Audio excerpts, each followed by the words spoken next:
cuci katanya, dia nggak bakalan jadi orang kaya. Gitu. Jadi begitu dia terlatih setiap hari kinerja tinggi, gajinya pas-pasan, dikalikan 5 tahun, udah berbeda. Etos kerjanya sudah berbeda, motivasinya berbeda. Dia bilang gini suatu ketika saya, kalau ukuran saya uang, saya sudah pensiun 20 tahun lalu. Sekarang saya nggak mimpi jadi orang kaya. Sekarang saya mimpi jadi peradaban. Gimana nih Indonesia ini bisa punya martabat dengan dagang kanvas daripada dagang batu bara. Kalau yang dijual batu bara habis kita loh.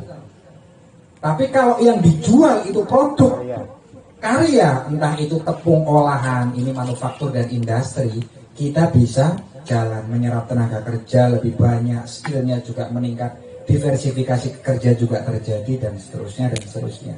Baru kita bisa kaya. Ini ada cerita lagi, seorang pelukis suatu ketika ke Cina. Begitu sampai Cina itu, dia ditunjukin sama temennya. Teman pelukis Cina itu Pak, sekarang itu seniman kontemporer nggak harus bikin karya sendiri, tapi bikin kerangka konsep atau ide tertentu yang nanti bekerja sama dengan masyarakat. Nah suatu ketika ada seorang pelukis yang mau memamerkan ribuan boneka bayi. Di sana itu cuma order satu desa.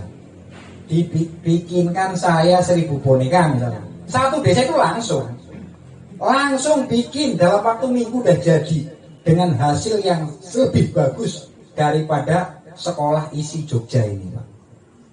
Nah ternyata di Cina itu tadi yang disebut Mas Arief, ada ekonomi berbasis kawasan. Desa ini gawe petet, desa ini gawe boneka, desa ini gawe apalagi gitu, gawe peso, desa ini gawe wajan dan seterusnya. Begitu teknologinya, begitu tren zaman berubah, generasinya berubah, yang tadinya bikin ketet digawe tidak gawe HP, gawe blender, gawe kulkas, gawe mesin cuci, gawe opo. Begitu naik lagi ya, tinggal di-upgrade skillnya, knowledge-nya ditambah, pengetahuannya.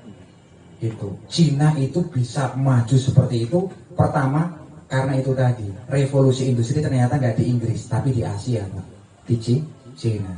Jadi ketika kita mau bikin ekonomi berbasis kawasan, maka yang dipertimbangkan apa?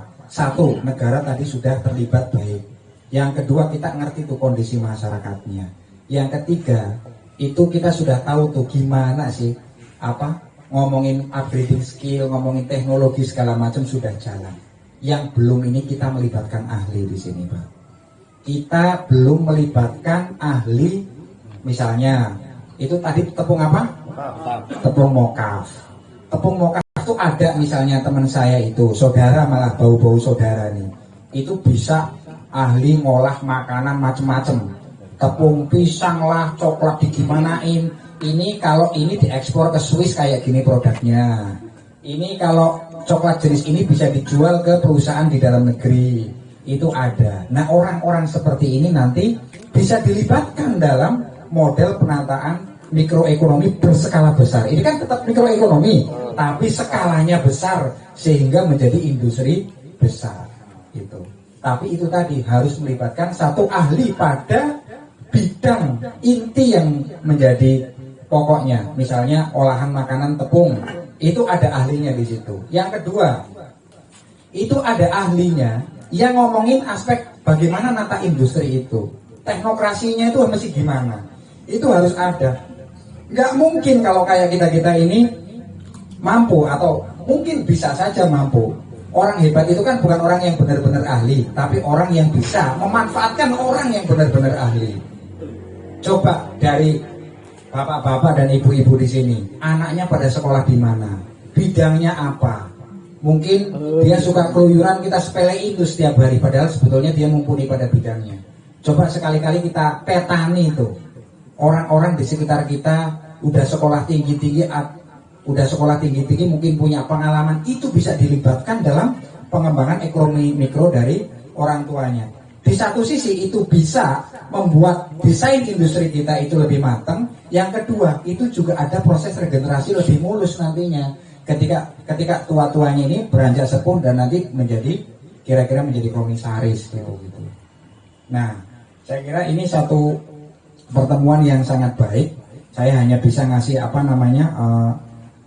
wawasan wawasan sambil lalu lah ya, wawasan umum terkait ekonomis dari sudut pandang pengalaman dan latar belakang pengetahuan yang pernah saya pelajari. Kira-kira demikian, dan mungkin di masa depan bisa lebih lanjut lagi pertemuan ini bisa ini kan pertemuan antara masyarakat, pemerintah dengan pengusaha ya, pengusaha. Yang satu lagi nanti ditambah lagi satu dari para ahli terkait.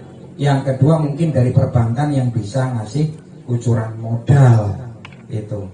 Itu ada pengusaha di teman saya, orang tuanya super kaya, tapi anaknya suruh utang di bank agar dia belajar bagaimana memahami kinerja sistem keuangan gitu.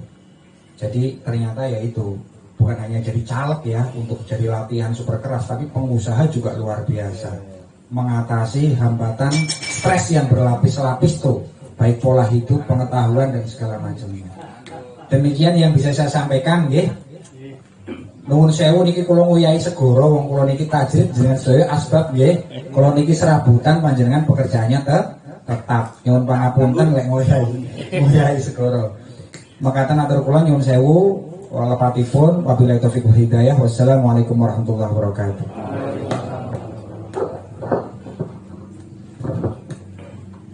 Atur nuwun Gus Icol.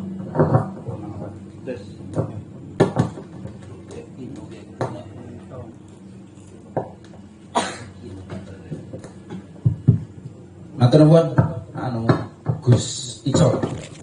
Mumet kan jenengan kan? Ora mumet. Tinggal ngendek-ngendek ya. Jenengan mungkin sudah banyak berpetualang kemana-mana, tetapi kemudian Mas Icol, Mas Kang Sarip ini mencoba untuk nata kembali ilmu sing wis